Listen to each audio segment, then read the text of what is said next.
all our guests this evening. And I think the important event today is for two reasons. One is that though we've had many online programs over the last year, the pandemic year, when we were compelled to do these online programs, but today is we have Kiran, who's actually he brings a different dimension altogether. He actually has gone on record to say that reading a book by J Krishnamurti when he was about to graduate actually changed the very course of his life. So we will hear from Kiran once the conversation starts, and we will hear from him about that amazing journey which began with him being in Varanasi as a school teacher. He wanted to go back to teaching in a Krishnamurti school so that he said he could repay a debt of gratitude to the person who he felt, really touched his life deep within. And then that journey took him through various various companies in advertising, including Lintas, which is now Lowe, and also Clarion. And ultimately, in 1999, he founded his own firm, which is now Chlorophyll. So it's a remarkable journey because for two reasons. When I heard that we could be able to chat with Kiran, one of the first things that struck me is that most people associate, they have this vision of spirituality in inverted commas and living, corporate living or whatever, in two separate compartments. And the more I heard from Kiran through his various videos and his books, etc., I realized that what he was trying to say was that once that foundation was laid, it meant that it touched everything that he did. And so that's something that we really want to sort of listen to through that conversation that will happen. I would also like to introduce Sayan Mukherjee, who graciously took on this role of being in conversation with Kiran. Sayan's journey has also been similar in some ways because he told us when we had a chat with him, he said that he also gave up a very successful corporate career when he was 50. And he says that he did that at least partly because he had attended a talk by J Krishnamurti where he felt that he was actually not going to bind himself to a 9 to 5 routine, doing everything that the rat race demanded. And he wanted to get out of that and do things that he wanted to do. So he ended up doing, giving a lot of time to his music, a lot of time to chess, which is his passion. He also started a chess academy for street children. So all sorts of things. So that's another, the only difference I can see is that Kiran had that start very early in his career when he was, I think in his teens or just about around the end of the teens. And for Sayan, that happened sometime when he was about 50. But I think what I read into that was a certain freedom that happened because of that interaction with Krishnamurti. So with that, I just want to say that, for today's program, what we have in mind is that we, as usual, we will have about 50 minutes of conversation, which is the conversation that will bring out all the elements that we want to hear from Kiran and what he wants to tell us. And also after the conversation, we will have time for interaction with the audience. So at least 30 minutes. And as Sayan said, if you have questions, please do drop them in the chat box. And if you think them on the spot also, just raise your hand and we can try and put those to Kiran. You can take them on. So that's the structure for today, and we hope you enjoy the program today. It's something that I am looking forward to a lot after having looked at all those videos and all those books that I've read, articles that I've read about Kiran. So I'm looking at it with a lot of anticipation. Thank you, and over to you, Sayan. Thank you very much, Kamalji. Good evening, ladies and gentlemen, across cities and continents. So this evening is really very special. And as mentioned by Kamalji, we shall, during the next 90 minutes, make every effort to unravel the mystery behind Kiran's mystical approach to life and get to know a wee bit of his deep secrets to make life and living such a special process, unraveling many joys of seeking, even if it may be personal at certain levels. with the joys of achievement and limitless attainments. And all of this without resolutely consolidating the self or the I in this boisterous, ever demanding real world of ours. A weekday grand consultant, a weekend rock climber, an author during nights, and a lifetime seeker of truth, Kiran's journey is a striking example of a life in emergence which defies linear planning. And at an early age of 17, when most were concerned with grades and friends, Kiran's strongest yearning was to know the truth. He read most contemporary philosophers and ancient scriptures, but finally it was J Krishnamurti's words which changed his life. And for 4 years he went. We will get to that story once we have this conversation with Kiran.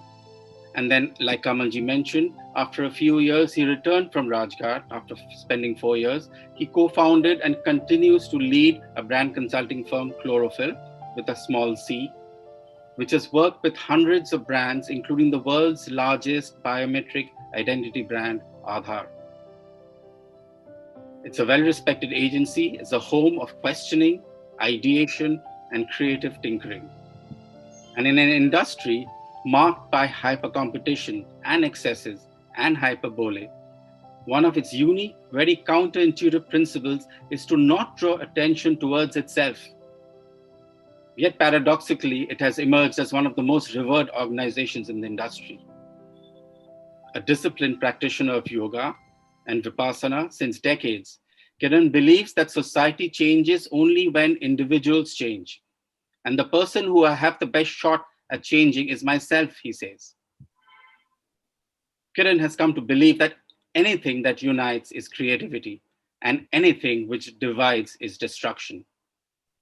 To create is to unite is his favorite catchphrase, which we shall go through this evening in spirit and in words. So with these few words, I would like to get Kiran on with me. Welcome, Kiran, to this evening. We've got about close to, I'm not too sure, we've got about 75 participants so far. There'll be more coming in. But before I begin, Kiran, I would like to just say this is such a great honor for the foundation, the Krishnamurti Foundation of India, to bring out its 25th journal in this 125th year of recognition of Krishnamurti's birth. And they have 25 articles which have been brought across from all across the world with people who have been associated with the foundation and with Krishnaji over the years. And one of your articles is part of that, those illustrious 25 articles. And could we begin a bit with that, so that that also gives a bit of a meander to your beginnings, the starting point, and how it all happened. And I think the name of that article was I Want to Know What Truth Is, right? So if you can just start that meandering process as an entree for the evening, really. Right. So I think the honor is mine.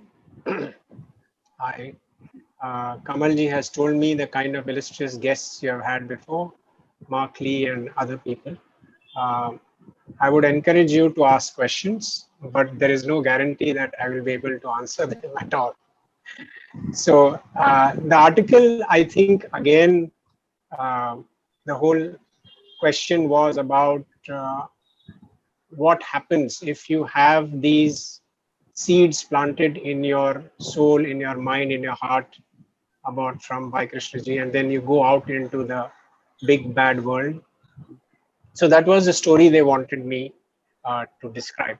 I'm not going to read from that, but there are, if you look around and if you see people, whether you call it religiousness or whether you call it spirituality, there is one set of people who come upon it because of a trauma or a trigger.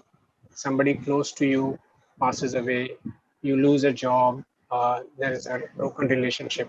And that's when the entire questioning about who am I, what is the purpose of life, that happens. There is another set of people who have that questioning inherently, right from the beginning. So in a way, I think I was fortunate, I was lucky. I call it the genetic lottery, which is your parent. You can choose your friends, you can choose your teachers, you can choose your wife, your husband, but you can't choose your parents. So I had this wonderful set of parents, very evolved set of parents. And so therefore the atmosphere of home was of tremendous freedom. I have grown up without fear. My growth has been through responsibility. In fact, even when I joined advertising, somehow I ended up with bosses who helped me grow by giving me responsibility disproportionate to my skills. And that is what I had to step up and learn more and finally become a leader. So the same thing happened in childhood. It was a house. It was, my friends called it the house of happiness. And they would land up there because my mother was a great cook and my father had an incredible sense of humor. But along with that was this undercurrent, this subterranean thing of spirituality. So he wanted to follow the path of Kundalini awakening. There was a guru in Pune called Godavani Maharaj, who used to grant grace from a distance, and he wanted to do that. Instead, it was my sister who undertook that path, and she continues on it. So there was this entire thing. My pursuit was less about following something rather and more intellect led. So as Sayan said, I ended up reading many books, whether it is Immanuel Kant or Sartre or Upanishads, and none of it makes sense. I doubt, unless you are truly gifted or a genius, whether at 17 any of that would make sense. And finally, I chanced upon this book, Talks and Dialogues by J Krishnamurti, and the blur behind it said, clear, boom, there was this little white light inside my skull. When I look back, what was that actually? It was actually a decoupling, a disanchoring of awareness and thought. So this fundamental breaking up, that there is something called awareness. Ramana Maharshi used to say that it is a screen and everything that happens is just the cinema running on the screen remains untouched. So this cutting off by a knife, as it were, that there is something, awareness that can look upon various things. It can even observe thought, that thought can become the object of awareness. That, I think, was the fundamental thing that I learned from Krishnaji.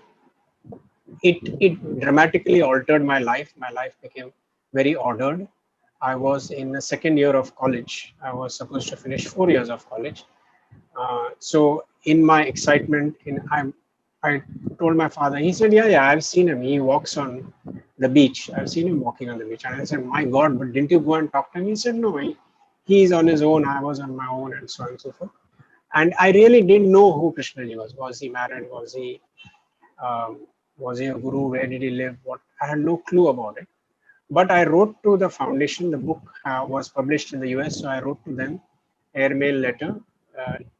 USA being USA, they methodically sent it back to India, to Chennai. Chennai methodically wrote back to me in Mumbai saying, "Listen, there is this lady, Upul Jaikar. I didn't know who she was.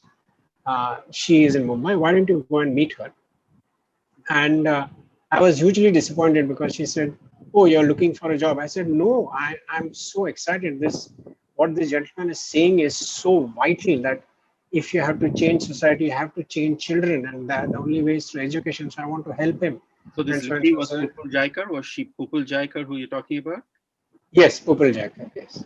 Okay. She was a vice president, one of the two vice presidents at that time. The other one was a gentleman called Achyut Patwardhan, okay, who was famous as for the freedom fight struggle in India.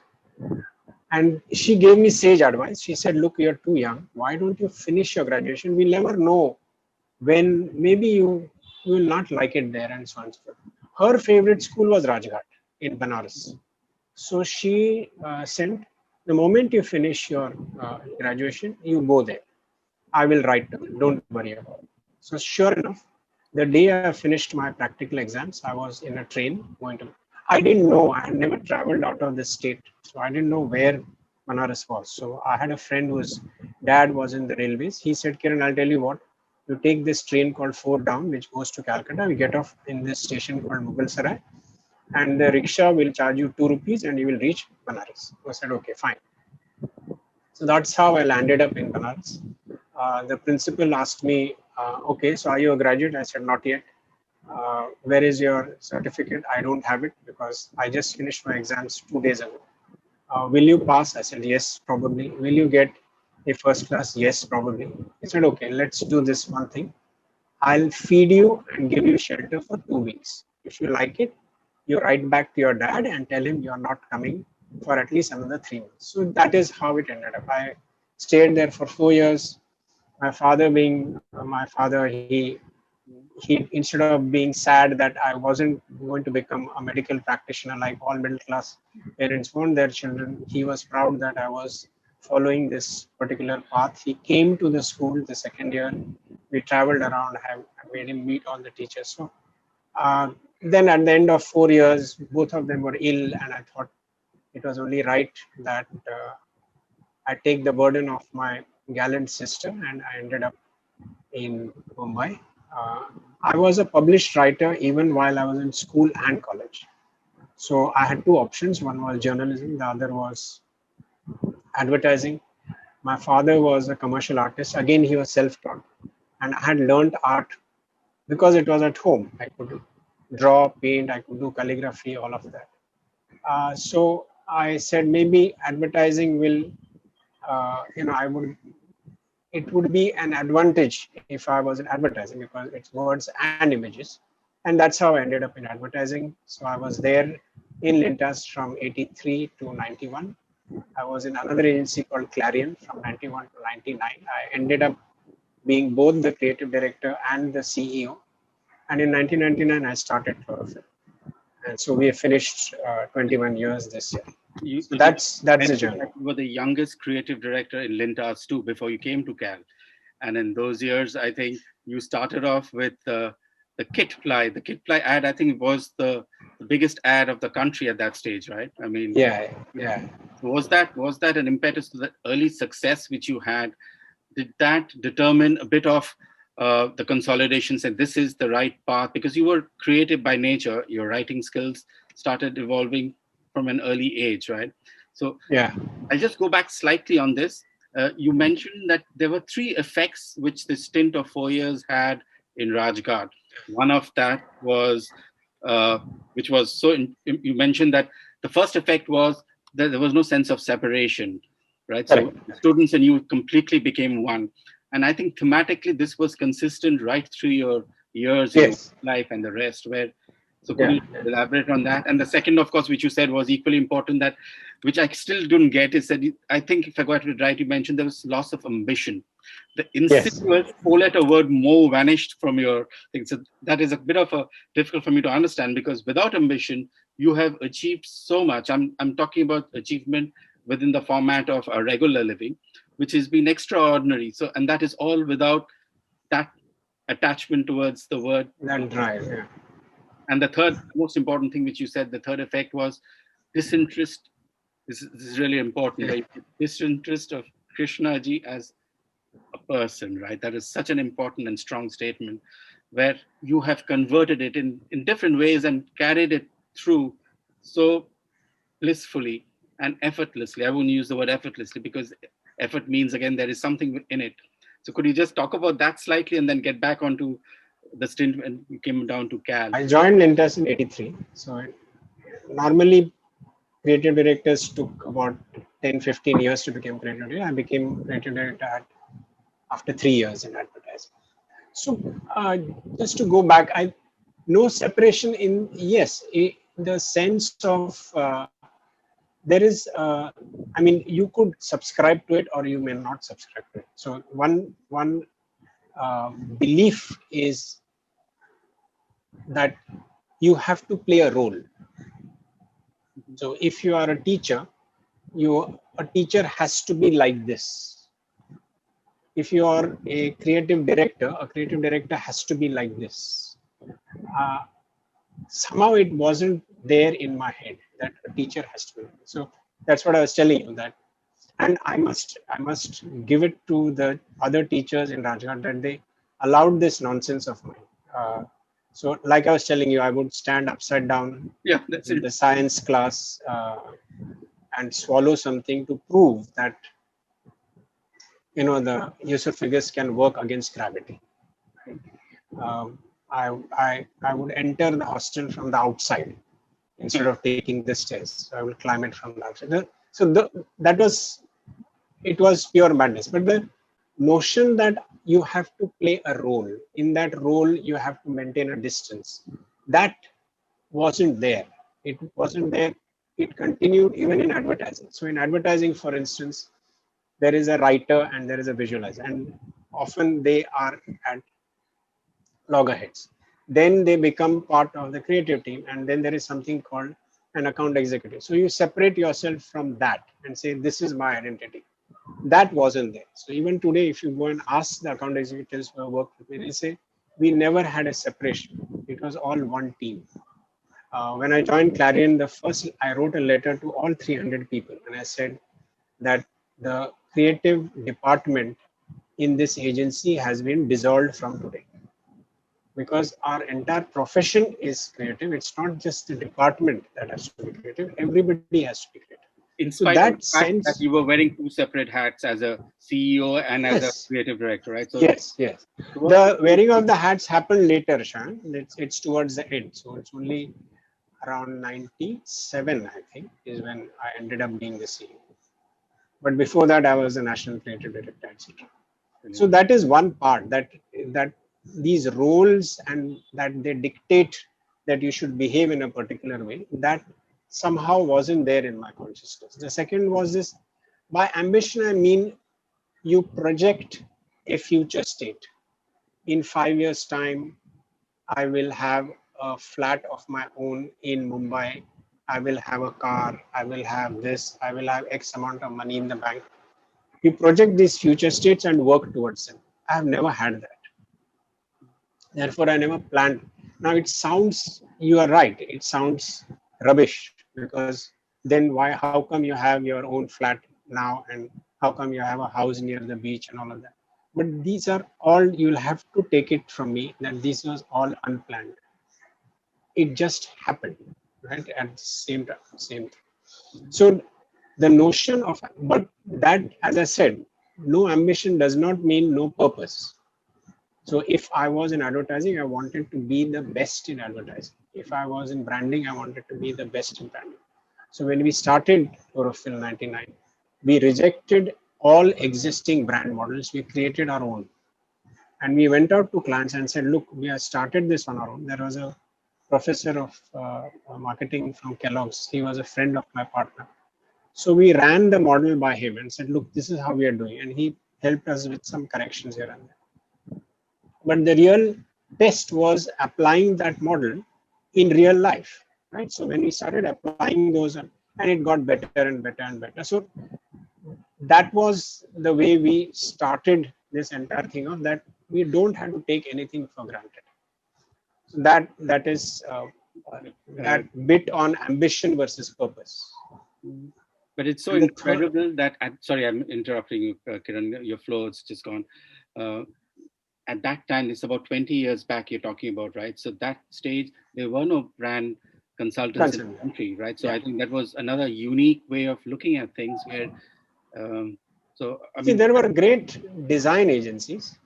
If you look at the history of branding versus advertising within quotes, then you will see that great design agencies, people who learned design, had usurped this idea of branding, because they did the logos and the brand colors, etc. And we had come upon it with a slightly larger sense, saying that it's nothing to do with the logo or the colors or anything like that, or the brand name. It is to do with what the brand does, because that is more important than what the brand says. So that was our starting point, that we will spend more time on what the brand does, the brand behavior. Oh, brilliant. And the third one that you are talking about was somehow there were people with nothing right or wrong about it, who felt that if you spent more time in the company of Krishnaji, there would be some effects on you. And as far as I was concerned, here is a man who had said, look, the book is a doorway. I have shown you the doorway. I think it is you who have to go through that, right? There is no further grace. Nobody's going to, I'm not going to come and touch your forehead and you will see infinity. So that's why, even though people said that you must spend time with him, I didn't force myself to spend time with him. He used to be a fast walker. So willy-nilly sometimes they had to send me to walk with him because not everybody could walk that fast, whether it was in Banaras or Rishi Valley or Incredible journey on Rajghat along. That's Rajghat, or even in Rishi Valley or even in Chennai. So all these places are in. So to me, the focus was that he has shown us the path, and it is your sacred duty to follow that rather than. So finally, just when I was about to leave, I had this 15-minute one-on-one with him, and he asked me, "Do you have any questions?" And I said, I'm sorry to tell you, but I really don't have any questions. You have answered all the questions that I ever needed to ask. So he said, okay, then let's just sit peacefully, touching hands. And we sat there peacefully. And then he said, now I have a question for you. I said, okay, will you be a teacher all your life? And I said, actually, I can't tell you, but I really don't know. And that's how it ended. incredible. So that's the whole birth of the mentorship which has happened across. I will come to this later with some surprise interjections with people who will come through with this. But thematically, this has been you per se, where you have reached out in your own spoken and unspoken ways. You know, the word itself is a limitation, but you've gone beyond that and done it through your actions or whatever. So that's been so extraordinary. But I'm going to ask you something which is a bit different from this path, which was a reality which was on the offering. So earlier on, with this optimism of living and doing things your way, and because you could feel yourself initially, not many people could do that. You knew that creative writing was something which gave you happiness, and that's how you got into this whole advertisement line. But theme of conflict, was it different how you should accept it at that stage, and over the years how you have dealt with conflict? Because conflict is something which is consistent right through. We cannot say there's a world without conflict at every stage of our life and living. So has your process of approaching conflict changed over the years? How have you been dealing with it? See, that the first act of going away from home, like I think Krishnaji uses the word choiceless. It was choiceless. There was nothing. I wasn't choosing at all. This was I had to do that. In the same way, coming back was choiceless. Because of It circumstances. is my responsibility to look after my dad. Even when unfortunately my boss is no longer alive, but when I joined, I said I'm joining this agency Lintas because I have one aim, that my parents are ill and I have to make sure that I give them the best medical care. That's the only reason why. It so happens that I'm able to write. Like writing comes as easily as breathing to me. It's a gift somebody has given. I'm not responsible for it. I have to just look after it. I'm able to draw and visualize, and that must be from my father. So, but why I joined was that in a way, yes, I was able to help my dad get the best medical care in the best hospitals. And it doesn't matter, 10 years later, he was no more. So there was that sense of choicelessness there. There is this lingering thing. There are people who keep saying, but you know that profession itself is looked down upon by some people. It sells lies.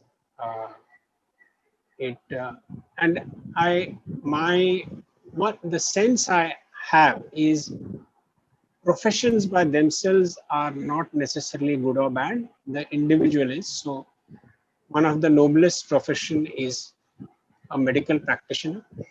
But we all know what doctors are all about today, right? There is at the highest level, for instance, the doctor who my family is looked after by, she is a homeopath.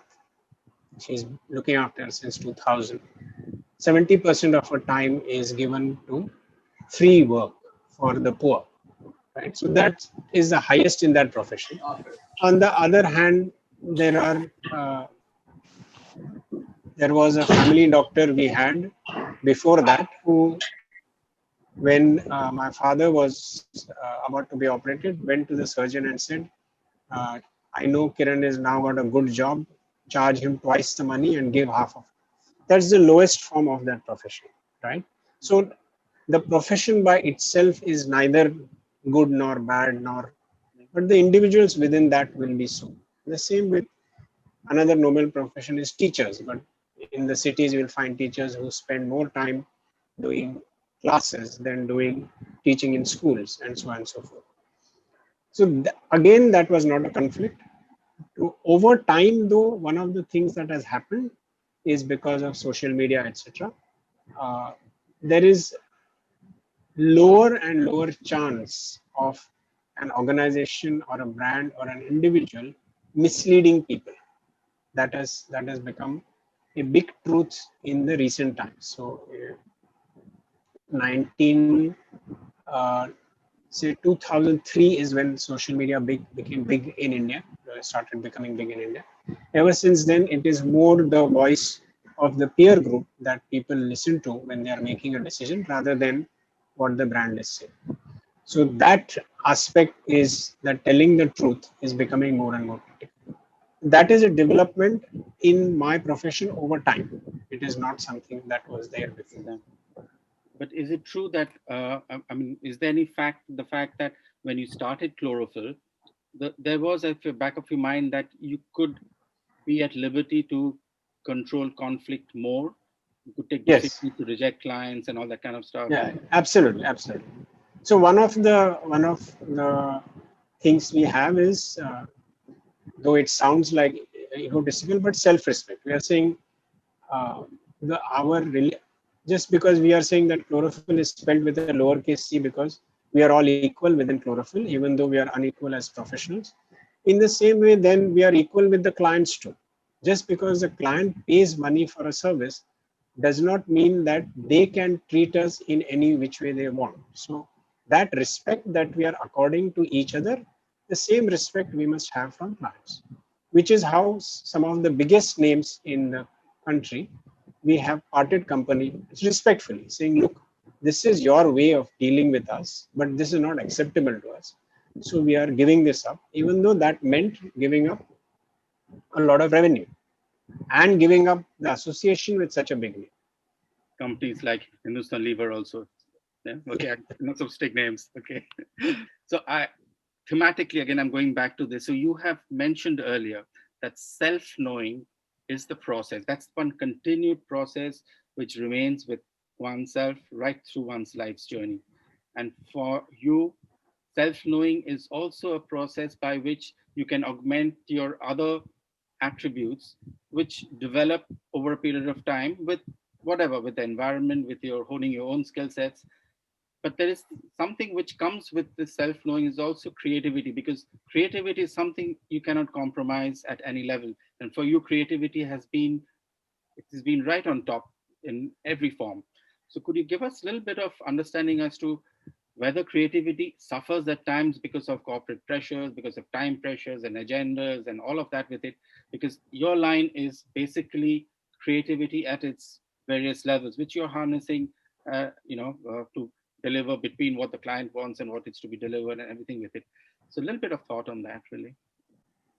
So if you don't mind, let's take creativity itself and let's answer all the basic questions.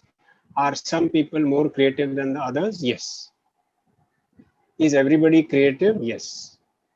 Are there enemies of creativity? Yes. So what happens is one of the biggest enemies of creativity is comparison. And the two big institutions of our life, family and school, subtly keep doing this comparison and end up the creativity. So one of the big steps in understanding creativity was when Howard Gardner wrote that there is not one IQ, but there are 9 IQs. I think now he's increased them to 13 or some such number. But the notion that I might be good at English and maths, which is how IQ was determined, And the notion that there are multiple IQs. So Mozart played the violin in front of the Queen when he was 5, maybe, right? How are you going to measure that IQ? Because the normal scales of IQ, whether it is Alfred Binet or Terman scale, these are all the scales. These are based on language and mathematical skills.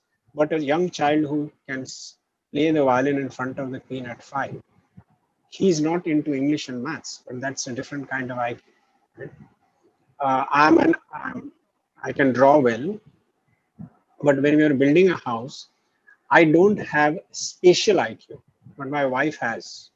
So she could imagine the house and I could never imagine it. That is a different IQ altogether. So one of the things is that whatever creativity we have is dampened by these institutions. And you can go back to that level if that dampening is removed. Will everybody be equally creative? Not necessarily. It won't be the same, right? You're born with some of it. Now, what is remember also that the word creativity is very recent.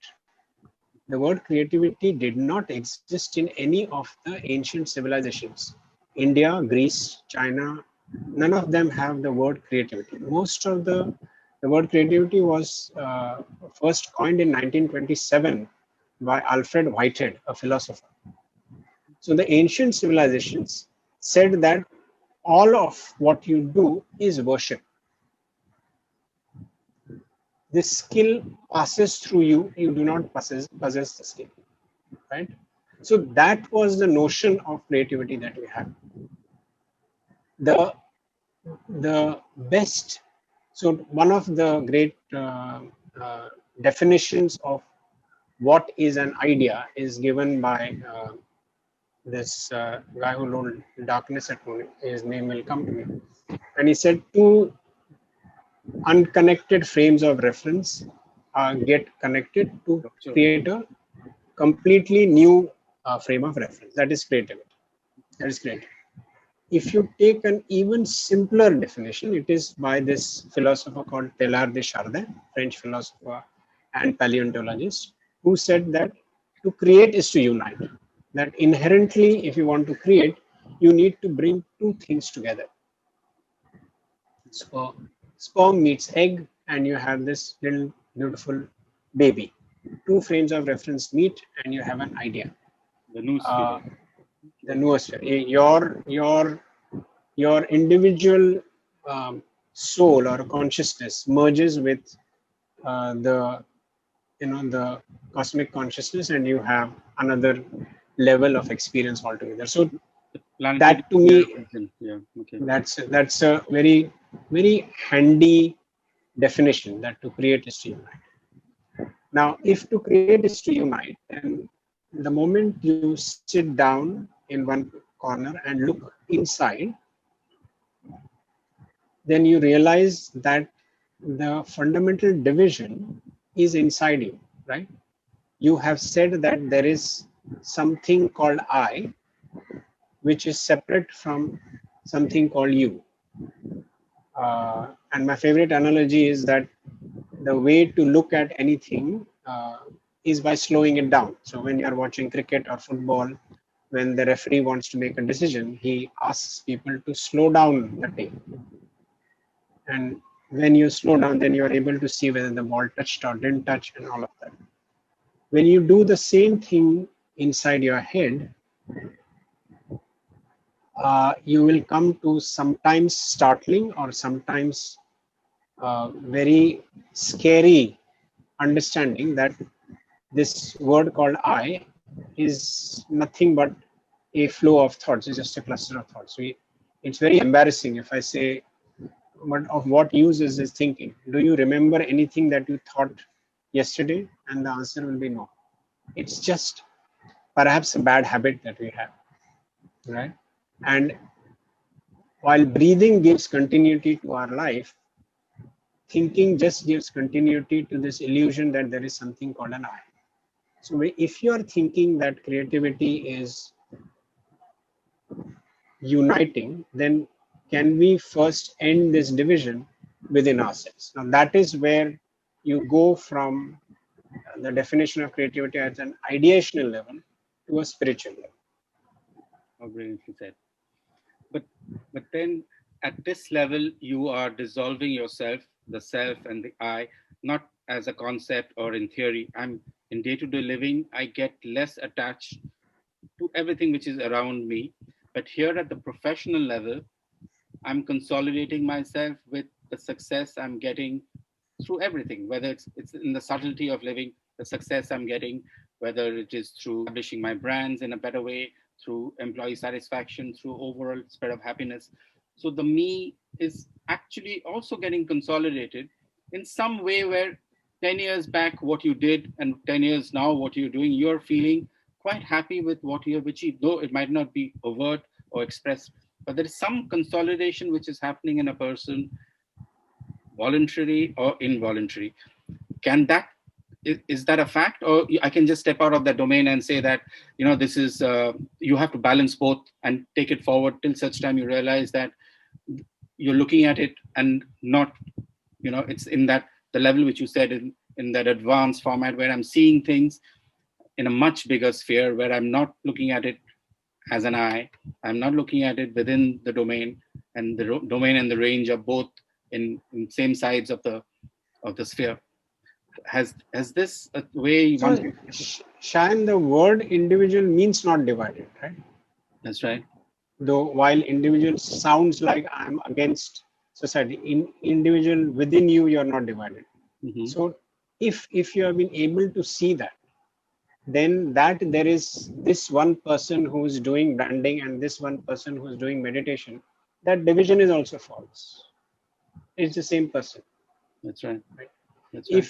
If you have already experienced the fact that when you think about creative ideas, you can't force them, they happen to come as you create more space within yourself, then you know that it is actually, when I look back at the books that I've written, I come sometimes read them and I say it's not possible. I don't know how I wrote that.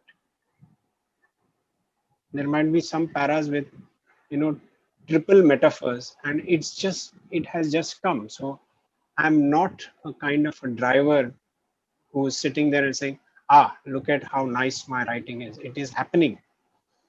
And therefore, that is something that is infused even in what you're doing in your other life. So there is really this division does not exist. That's true. And does this happen in a way in which I say, I'm attached to everything. I'm getting attached to the process of living. I'm getting attached to the success. I'm getting attached. When I say I'm talking about an I which is a consolidated I. So that attachment, I should not negate an attachment, right? So if I am attached to something, I just shouldn't say that detachment is the best I pursued intellectually. I pursue good thoughts. I pursue ideation. So that attachment and detachment, how do you see this as a perspective? And So, I'm sorry, I'm it's a valid. So I don't know if I've heard of this famous philosopher called Ken Wilber. Mm-hmm. He's probably the best translator of Eastern and Western philosophies, and he's got his own. So he has this beautiful analogy, that I will not be detached is like standing in a bucket and picking yourself up. Mm-hmm. It's not possible, right? That's right. Mm-hmm. Because when you say I, that I includes the will to have detachment. That's right. They are not separate. The detachment, the desire to have detachment seems like something outside of I, but it is actually part of the same thing. It's not possible to do it. So the only act that does not have this conflict is the act of observation. That's right. Anything else you do, it's the other. Yeah. So there is another beautiful, there is this, he's called the second Darwin, Colin Wilson, and he has a book called Consilience. And he has this beautiful explanation about the shortcut that evolution took. He has this beautiful explanation about, we have this thing called the lizard brain, right, which is in charge, the old brain, which is in charge of hypothalamus, all of those things, which is in charge of the 3 F's: feeding, reproducing, and fighting. So it's in charge of keeping you alive as an organism. Yeah? So eating and the moment there is a threat to any of these things to your life, it takes over. It's apparently 20,000 times faster than your forebrain. So frontal cortex. Okay. The frontal cortex. So you are, it's late night and you are walking alone on the street and you hear footsteps.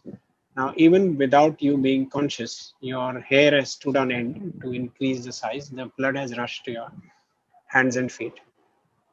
That's why you grow white and you have butterflies in the stomach, because your blood is no longer there. So you are now either going to fight or you're going to flight. You're going to run away. This is when you are in physical danger. But then Sayan and Kiran go to their offices, and your boss comes and says, Sayan, you are such a disaster, right? And all this time you thought he liked you and thought of you very highly. And the shortcut is that it's the same thing happens when your ego is threatened, right? What do? Your blood rushes out of your face, your hands, and you get blood and you grow tense. But the unfortunate thing is you can't do anything to him. You can't fight him, right? You can't run away from there. It's a job. You need it. You have a wife and a daughter and son to feed, and they have to go to school and all of that. And therefore, the analogy that, again, I think Wilbur's only, is that what you're doing is you're sitting in a car and you're pressing the brake and the accelerator simultaneously. So no movement is happening. But the rubber lining is being burned, the brake lining is being burned, the petrol is being used, all of that. And at the end of the day, all of this thing, this reaction that the body is involved in, cannot find an outlet. So it gets trapped in our body, and that's how you have a neck ache or a backache or a headache or whatever. That's interesting. Yeah. Now, so if you don't react, right, this is going to lead to disease, because it's going to, and if you react, it's going to lead to something else. Now, so what is the action? Because if you react, you are creating this cause and effect. Now he will get angry, you will get angry, and there is this little chain of events that happens. So is there any action at all which is neither reactive nor contributing to this eternal cause and effect chain? And then if you slow everything down and you say, the only action which achieves neither is observation. So if you have learned this skill of sitting and watching that reaction appearing as it appears, and you're not trying to suppress it, and you're not saying, I should not be attached or I should not be angry, but you're watching that particular action has no opposites. So you're saying that the observation is only complete when the observee and the observer are one. So I see everything. I don't want to use any of those names. I'm just saying the act. Okay, I got the act. Yeah. So there would be many acts, many things you would do, but the only thing that does not have a reaction or a cause and effect is the act of observation. Brilliant. That's true. I'm going to ask you something very difficult, which is going to flow from this. Do you believe in, which you've been hinting at in this process, of the intuitive mind, the intuition which now overflows from all of these attributes which stay within the consciousness of an individual? So at times I'm reacting and I'm doing things which is not being explained in logical sequence or not being explained through the frame of reference which you had earlier mentioned.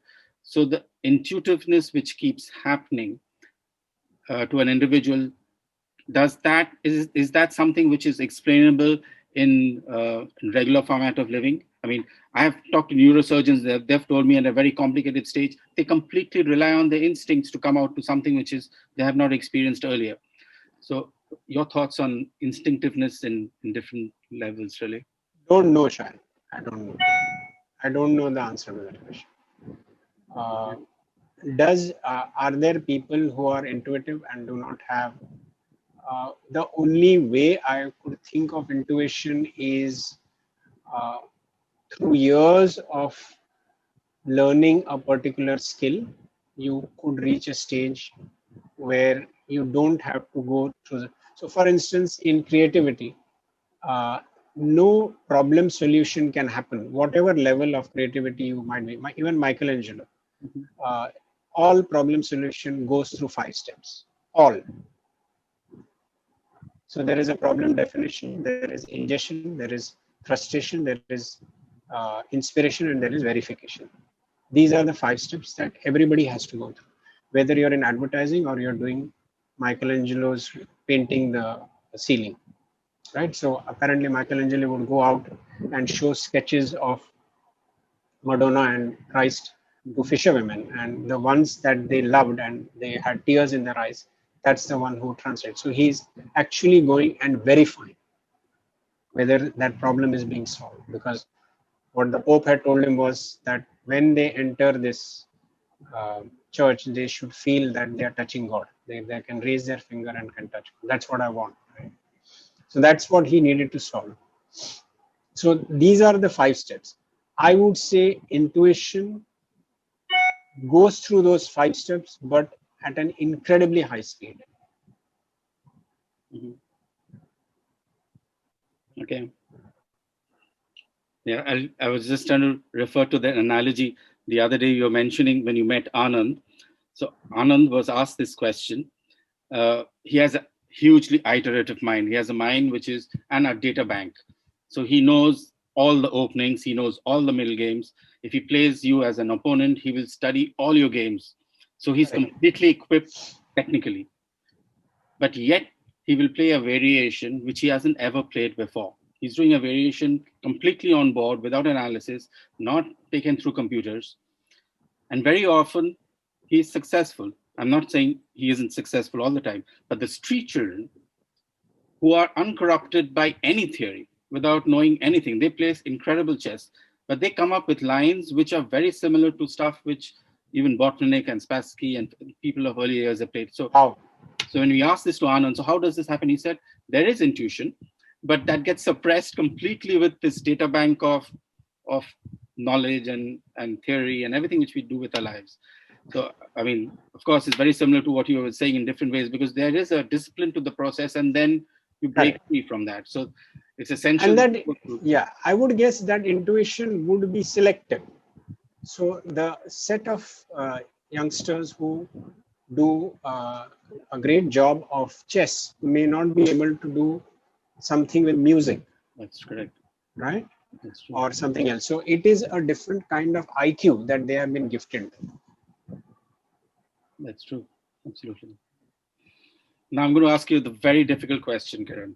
We are just about 2 minutes to go. Yeah. So Kamalji is the timekeeper, so he'll give us 2 extra minutes. I think we should allow the audience more time. Yeah. Kamalji, are we on track? I think he has to unmute himself. 2 minutes. He's given us 2 minutes. Okay. So I'm going to ask you a trick question. Okay. So all that you've been doing all your life, Kiran, is with passion and love. Right. So love is an important constituent element in everything which you have done, starting from the time you went down and took the train ride, and then you came back and then got into your profession. So that format of love which you have got is that love which is, it is not just a relationship which is with an outcome. It's a love which has been an overflow and joy in your being. It's made you what you are. So you love everything which you're doing around you. And you convert things which you don't love into people. That's why people are so incredibly fond of you differently. I will not get into that now. So that is love. I mean, you have left your trail of love in the footprints of Rajghat after so many years. Students remember you for the love you've given them, in spite of the discipline, in spite of all of that other things you've taught. So love is something which, how do you, I mean, at this stage of your life where you've gone through the format of love in different ways, whether it's through relationships or whether it's through signing of relationships. So what does love mean to you at this stage of your life and living? It's a trick question. It's not a trick question, I mean, which you have to answer in 2 minutes. Yeah. Yeah, but I feel that definition that Krishnaji gave, that is correct. Where you are, love is not. I think that's a simple, very simple way of saying it. I still doubt all my relationships. I'm making sure that the relationship is not based on my need for something. When I say I like you, it's not because you make me feel better. So I think that continuous, that's the whole. I don't think this self-knowledge is a static process. You need to continuously be at it, and to make sure that you slow yourself down, because yes, so therefore falling in love is different from loving. Falling in love involves yourself. Loving doesn't involve yourself. That's I think a simple way. And I definitely, one thing I don't want to be under any illusion that I'm not an exemplar. I'm not setting up an example for anybody on earth that how you should live. You're just a practitioner. Yes, I have. There are hundreds of things I have done which are unintelligent, which I know I shouldn't have done. But that has not made me give up this pursuit of constantly looking at, is that right or wrong, where to go, why did it happen? Why did it happen is key. How deep, because the roots are very deep, right? Somebody has hurt you many years ago, or has said something many years ago, or has disappointed you, or something has happened, and that's how that roots are still there. And you can imagine that coming out. I think that pursuit, that relentless pursuit is important. Oh, brilliantly said. Thank you for that. That was lovely.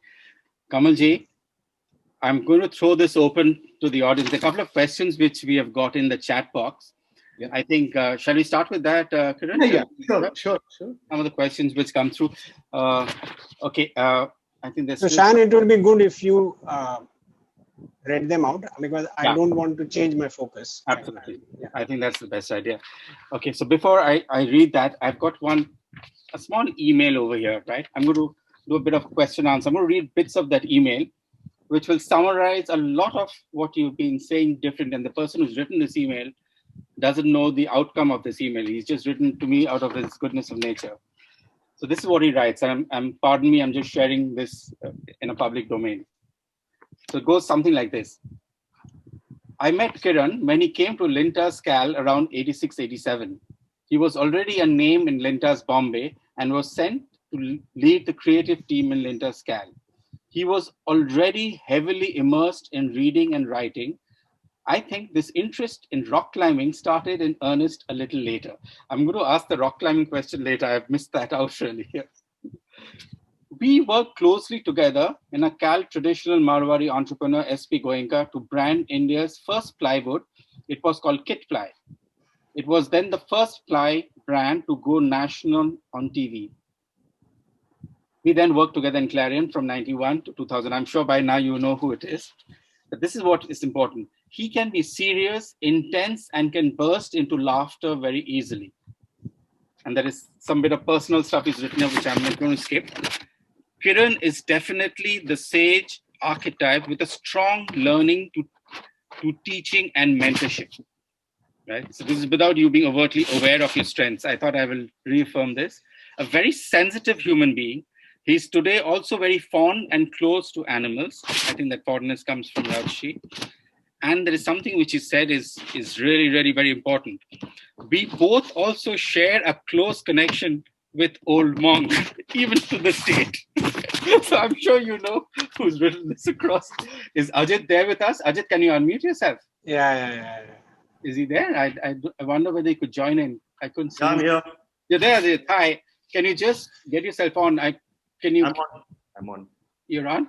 Yeah. And I can't see you. So Ajit, is there anything you would like to share which would give some deep secrets about Kiran after after, I think you all got married near about the same time, right? So it's nearly 30 years or more than that, 30 years. Yeah, to clarify, we didn't get married to each other.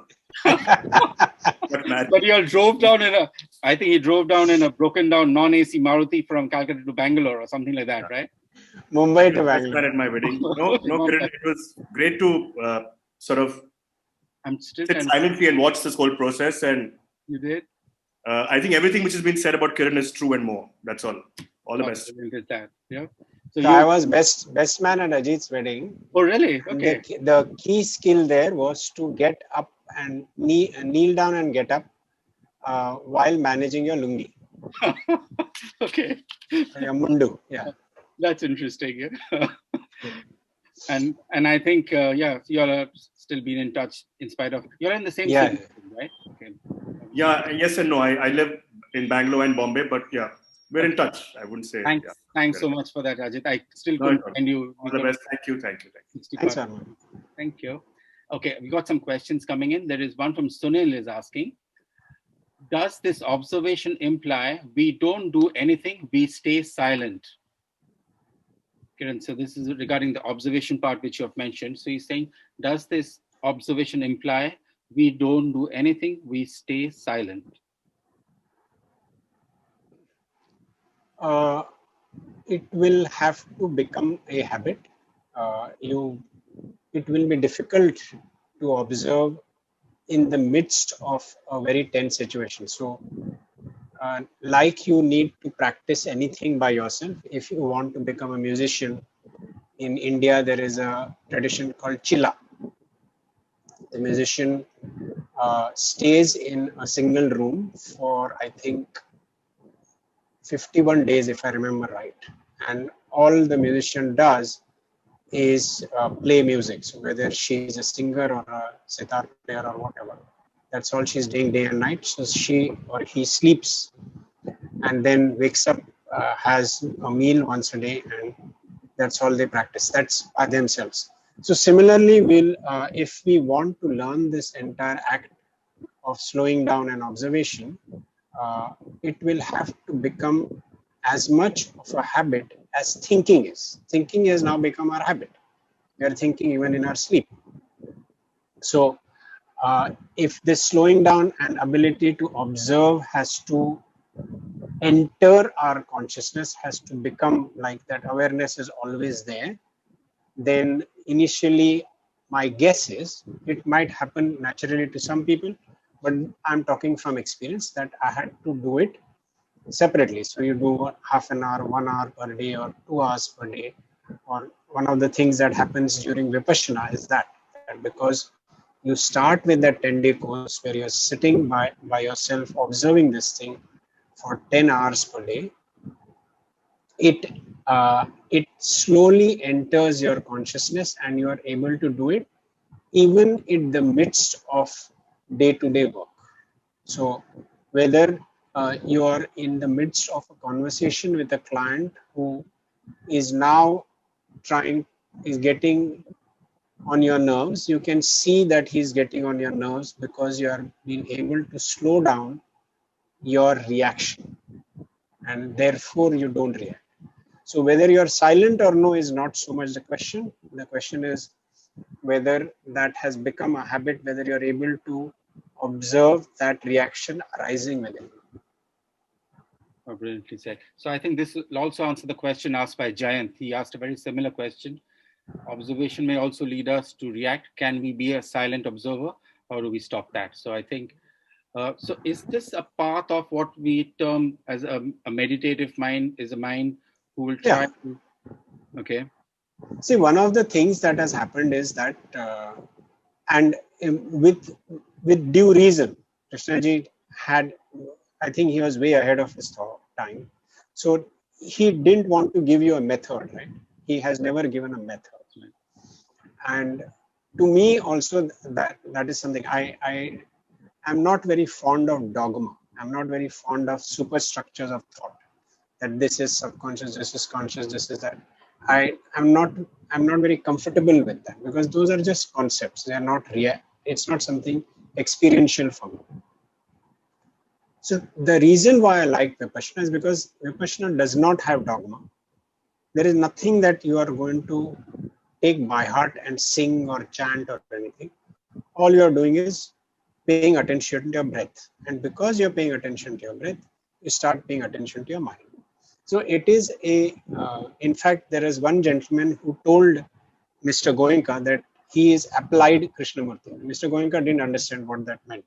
He neither knew what Krishnaji taught, nor he understood the meaning of applied Krishnamurti.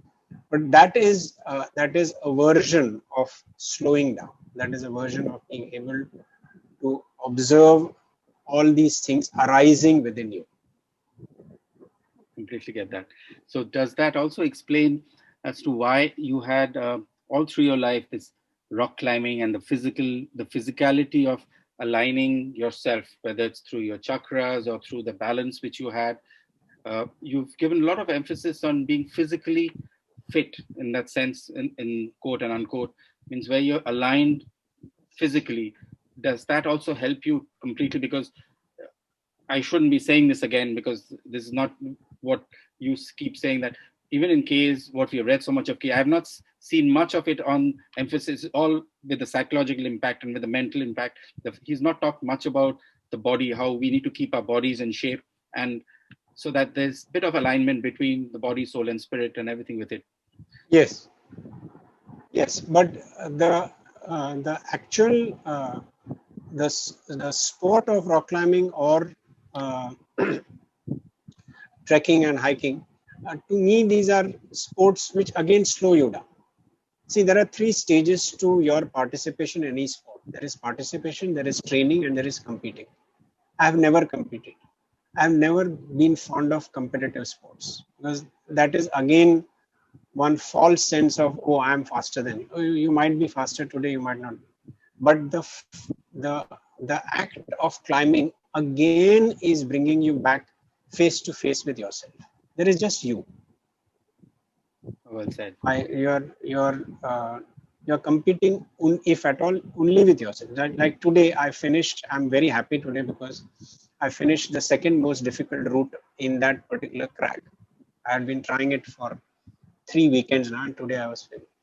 Now, are there others who have finished it? Of course. Are there others who have finished it in a manner very different from me? Did they struggle less? Of course. How does that matter? What matters is that, yes, you worked for this and you are able to finish it. So there is a great sense of, again, of you not being there. And I can tell you that the kind of chemicals it releases in your body are just phenomenal. Yeah. Mondays, it lasted for me till Tuesday. Absolutely.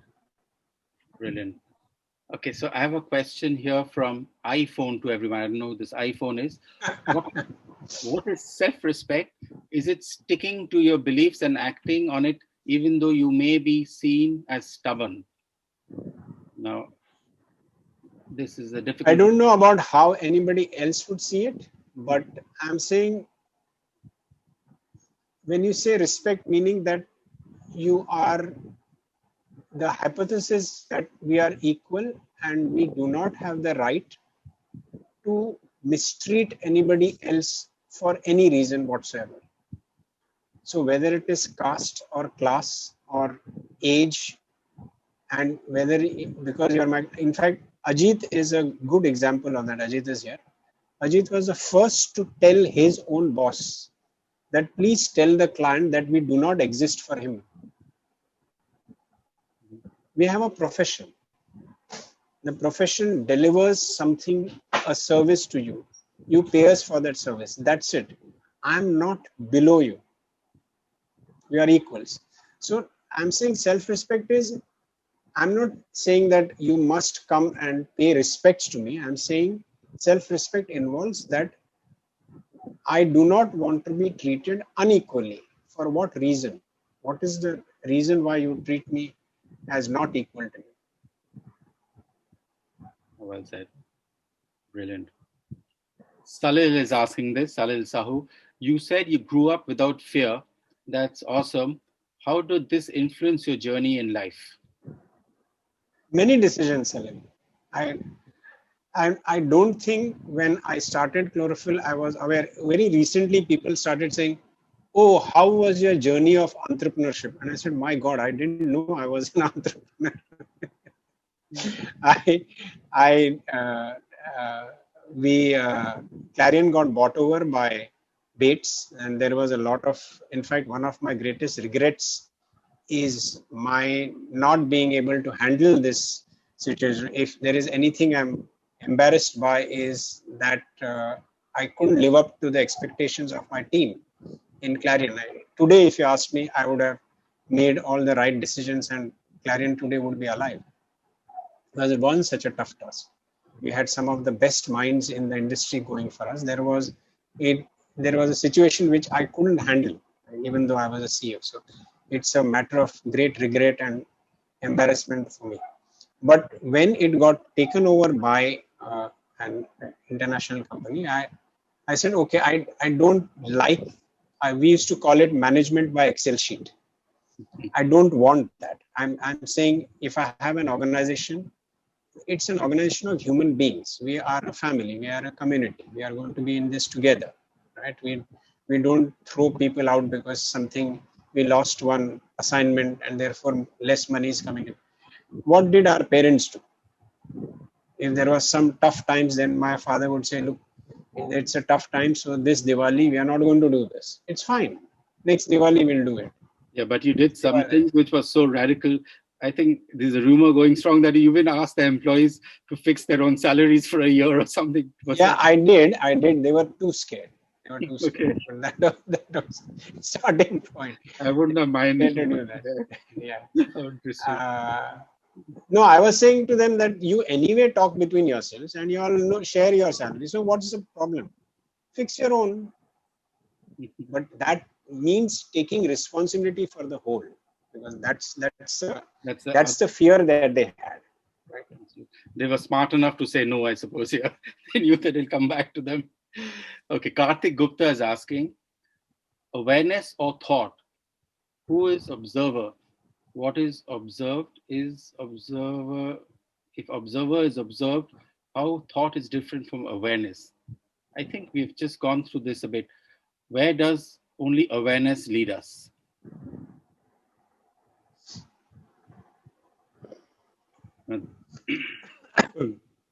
There is a gentleman called Nisargadatta Maharaj.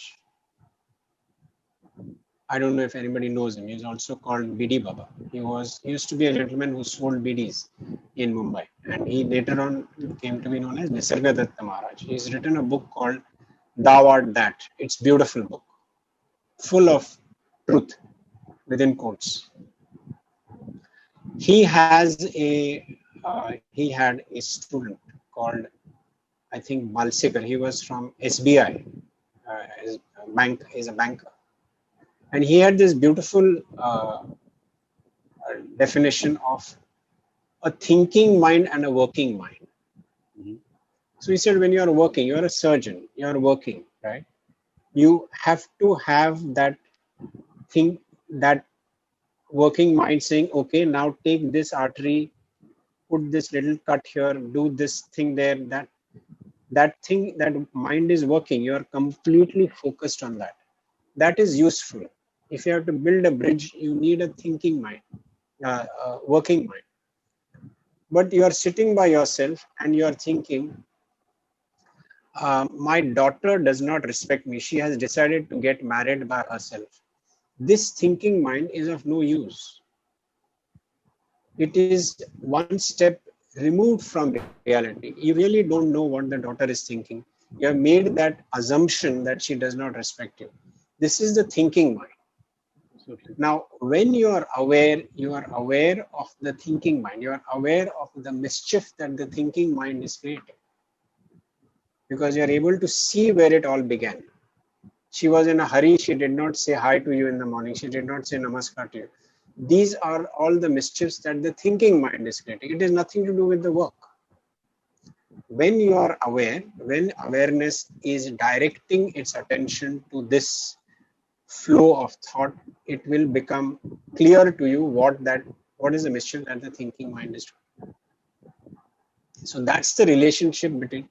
So awareness, if you want to get technical about it, awareness cannot be an object. A thought can be an object of awareness. We are watching at the screen is an object of my awareness. But there is nothing that can be aware of awareness. So that's the technical way of looking at it. That awareness is that within you which cannot be an object. Brilliant. Parvez Ahmed is mentioning, Krishnamurti said truth is a pathless land. His teachings also imply that the best way to the pursuit of truth is through self-inquiry. So left to the elements, isn't the journey to truth going to be extremely long path for which one lifetime may not be enough? That's an interesting question. For instance, if not introduced to Newton's 3 laws, a student may or may not be able to discover the truth of the 3 laws by himself in a lifetime. So how do you accelerate learning? I think there are too many questions in this. The first part I think is asking is there anything beyond? So left to the elements of this journey to truth going to be an extremely long path for which one lifetime may not be enough. So you have to believe in many lifetimes first. Now let us look at the first one, which is about self-inquiry. There is a classification. There is a gentleman called Sheldon, who was a psychologist. There are people who say, no, that classification doesn't work, but it is roughly a nice classification, which is, he said that there is a cerebrotonic, a viscerotonic, and a somatotonic. So there are people who attack life's problems through cerebrotonic, through their mind, by thinking about them. There are somatotonics who are doers. They deal with life's problems by doing something about it. And there are viscerotonics who do it through their heart, through their emotions. So now, this is roughly matching Bhakti Yoga, Karma Yoga, and Jnana Yoga. So therefore, there is some truth in that. Now, if you look at a Bhakti Yoga person, he is going to be very uncomfortable with the self-inquiry that Krishnaji is talking about. In fact, I had a professor who used to like the fact that while I was studying science, I could write good English. And she said, why don't you come home? And I met her mother. And the mother was a Bhakti Yoga person who was doing Jnaneshwari. Santa Jnaneshwar was a big 12th century saint in Maharashtra. So he said, oh, you are into Krishnamurti. He is not Krishnamurti. He is Prashnamurti, because he keeps asking questions and doesn't answer them. So there will be a certain set of people to whom self-inquiry is not a valid way of reaching wherever they want to reach. There would be karma yogis who will say, boss, I don't know what this constant questions you're asking. What is will? What is desire? What is thought? Can you just tell me what I have to do?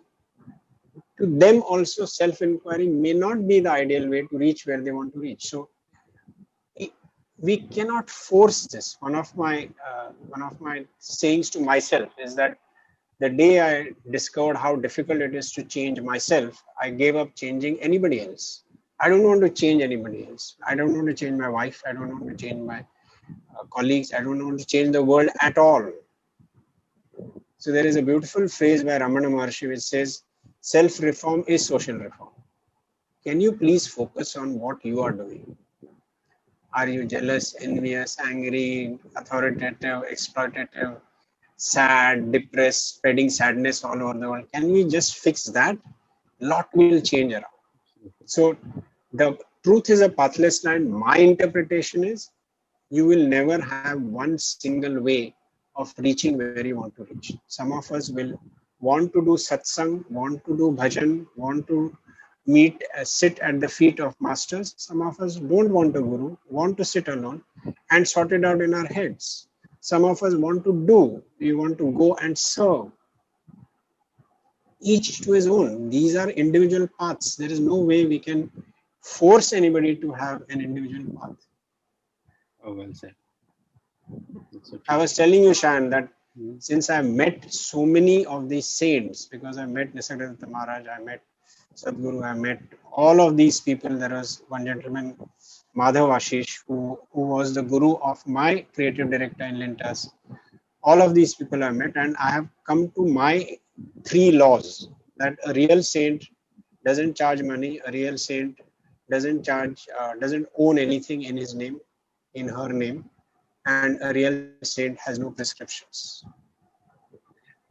I wish I could print that and have that circulated in national media, especially in these difficult. So when I reached Rajghat, I used to have this French beard. Really? And some of the people, yeah, like yours. Okay, yeah, that's another inspiration. And some of those people said, but Krishnaji won't like this. I said, I'm sorry, I've not heard anywhere that it is impossible for him to say, please have a beard, not have a beard. There is no prescription, right? There are very often to simple people, when people have asked him, he has looked at some of his closest friends and said, it's okay, you just get married, have children, live a simple life. If you don't want to do this, it's not, he wasn't forcing anybody to do anything. I told you that famous quote of his, right? Which I wrote in a recent article, where he said, do you know my secret? And everybody said, nobody had heard him say my secret. He said, I don't care what happens. I do not mind what happens. Not don't care. I do not mind what happens. How good was that? Kamalji, I know you're looking at your watch and I have precisely another 5 minutes. So we can take the last question, okay? Karthik is asking, is law of cause and effect eternal truth?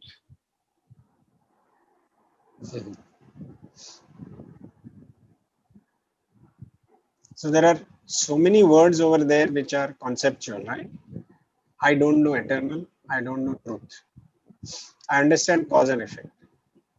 So if you believe that it is so, see the way I would look at any, I would stay away from a belief system. I would stay close to my experience.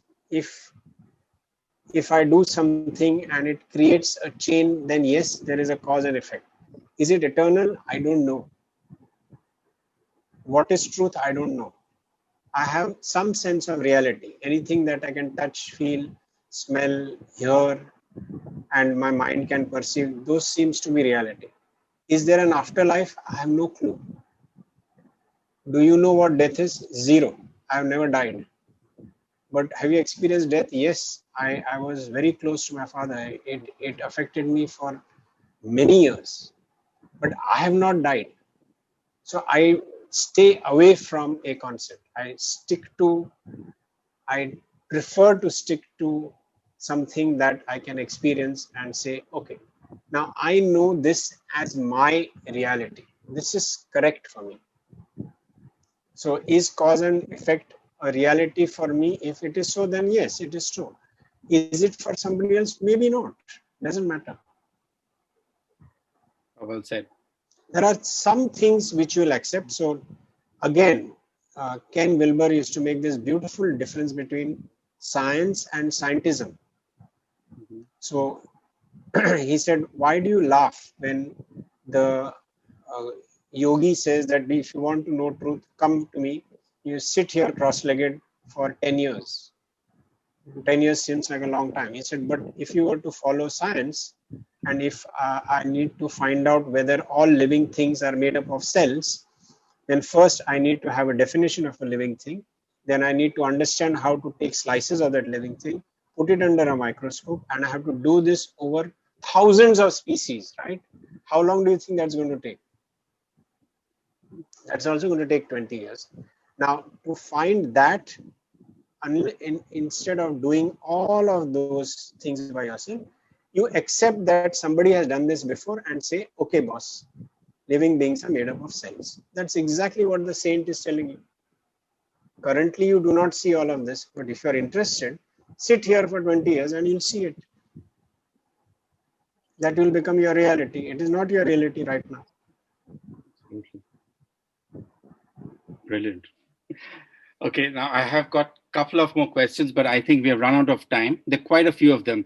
So if, Kiran, you don't mind, I'll have these sent across to you. You could just answer them whenever. I mean, there's no rush, but in case some of them, I'll shortlist. I think I've got some 10 or 12 more questions, which is a lot really. And so ask Mr. Kamal, I'm okay. carrying on, we can finish it once and for all. There is a flow to it. Yeah, I think it's fine, Sam. I think we can go ahead with it, Sam. We can go ahead. I'm not going to get any negative marks for this evening. No, go ahead, please. Thank you. Okay, so Veshna is asking this.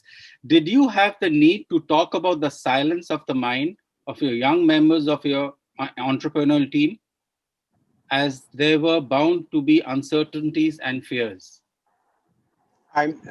Your voice broke off, sir. Okay, I'll just read it again.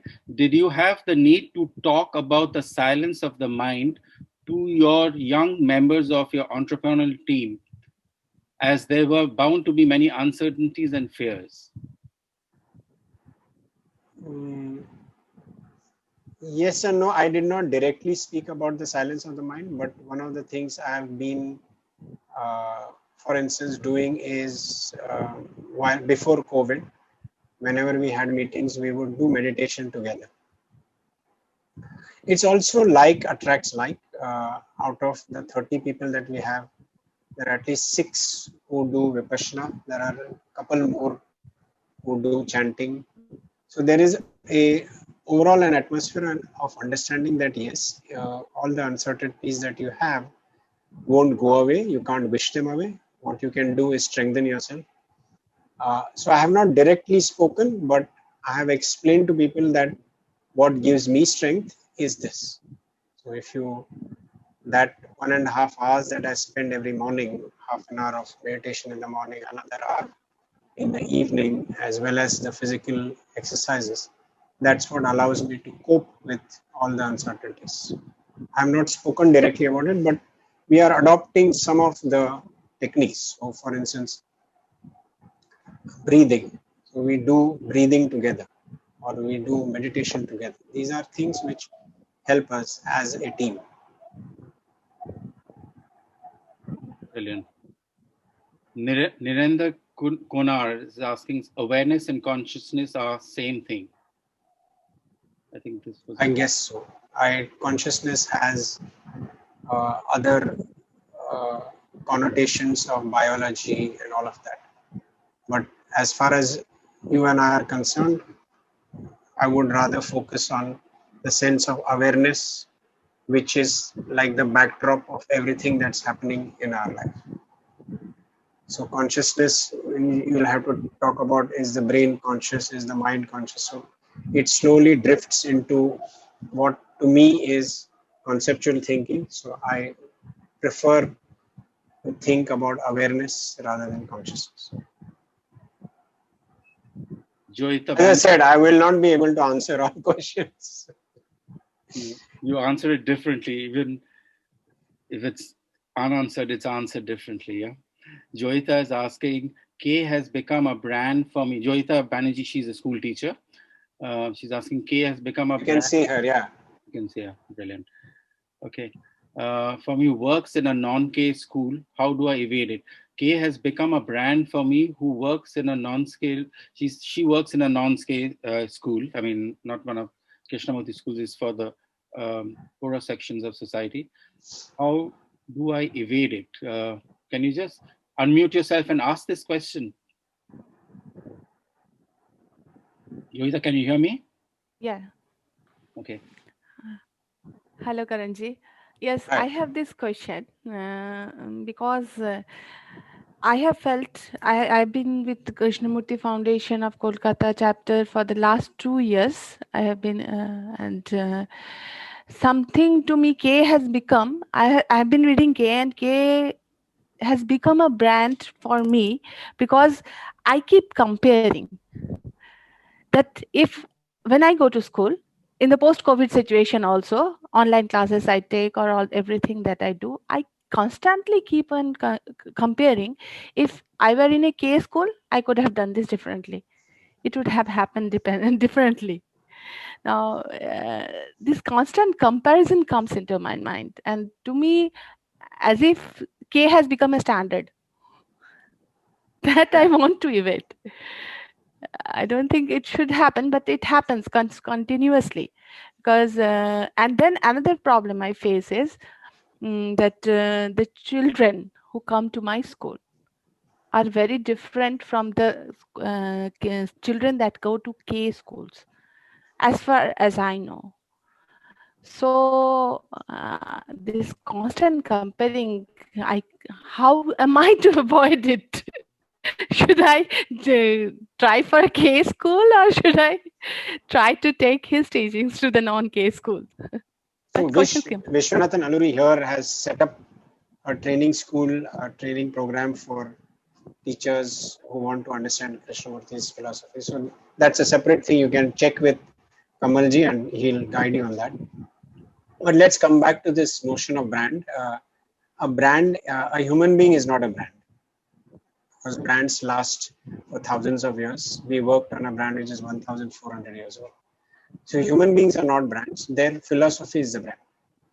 Now, if Krishnaji's philosophy, let me take one thing related to education that I thought of, because when I was teaching, that the belief is that if you teach the child to learn about the external world through observation rather than by rote or by concept, there is a higher chance that that child will learn about the internal world through observation.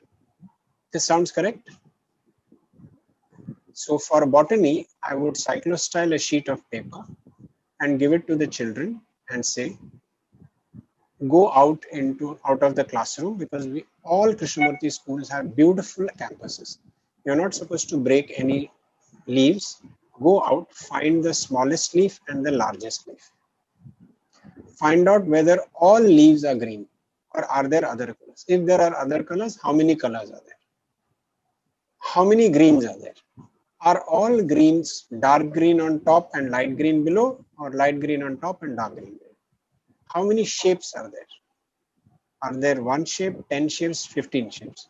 Now imagine the child learning about botany without me taking a single page from a book. Then now you say that now that you have learned about botany through observation, at the end of the day, can you sit down and observe and write down what happened to you?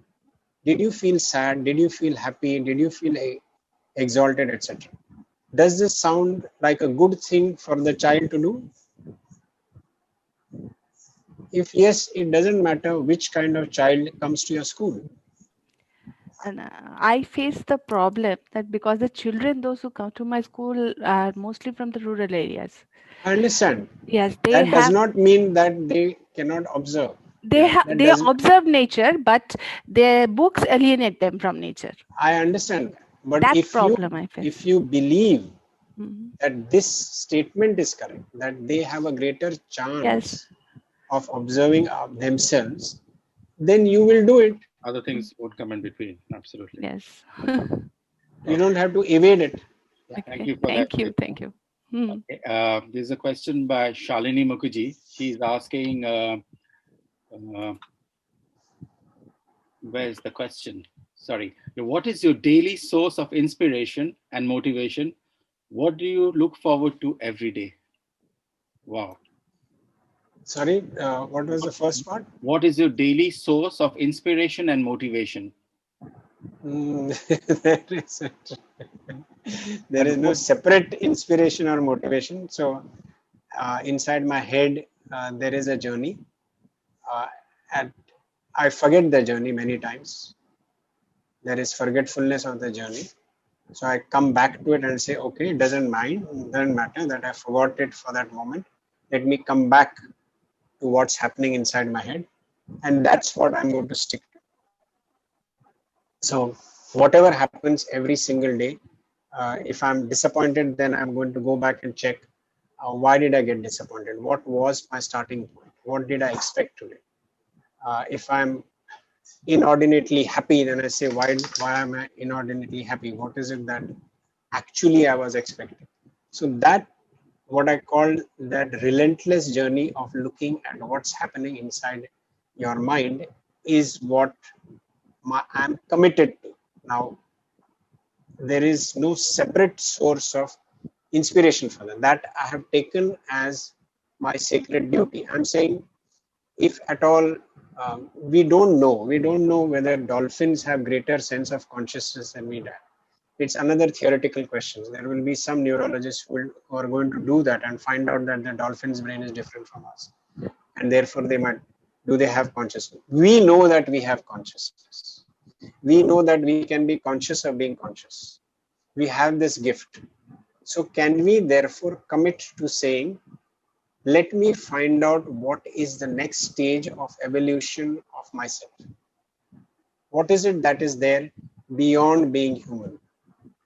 Can I undertake that journey? So that is the journey I'm undertaking. Will I fulfill it? I don't know. Will I be disappointed? I don't know. Will there be another life? I don't know. I don't know whether there any life. Many people have told me that I have seen my previous lives. I haven't. So that's the simple way in which I would live. Brilliant. Thank you for that. So before I hand back to Kamalji, I'm going to take, since I have the mic with me, I'm going to ask the last question. I'm going to bully you to ask the last question. How would you communicate with the person with this extraordinary skill set of writing and creating and getting across? How would you communicate without words? How do you communicate without words? Through your act. Through your acts, right? Mm-hmm.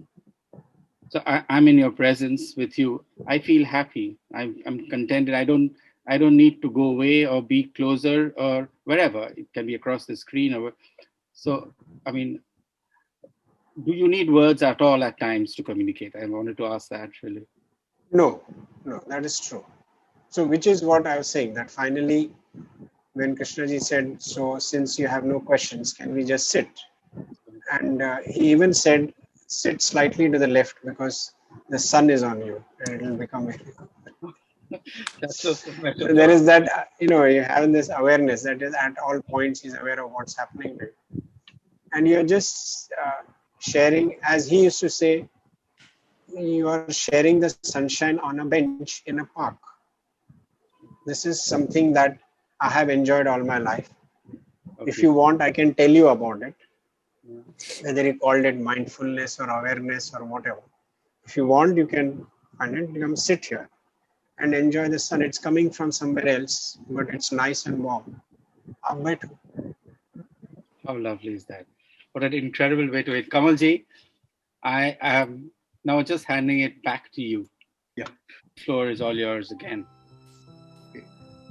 So, first of all, Kiran, thanks a lot for being with us today, because as I told you, it is among all the sessions that we've had, your session was something that we were really looking forward to, because many people look at Krishnaji's teachings as something difficult to understand. And we've heard this again and again, and here is somebody who was saying, well, certainly not, and if you really want, this is what I got from it and this is what I made of it. So it was a really interesting session today, Kiran. Thanks, Sayan, for being in conversation. And thanks to all our guests today for being with us. It's been a long evening. Please be in touch with us, because we look forward to your participation and basically being in touch. And we will in fact be putting this program on YouTube in the next week or so. And thanks a lot, Sayan. Thanks a lot, Kiran. Thank you. I thank you. It is my privilege.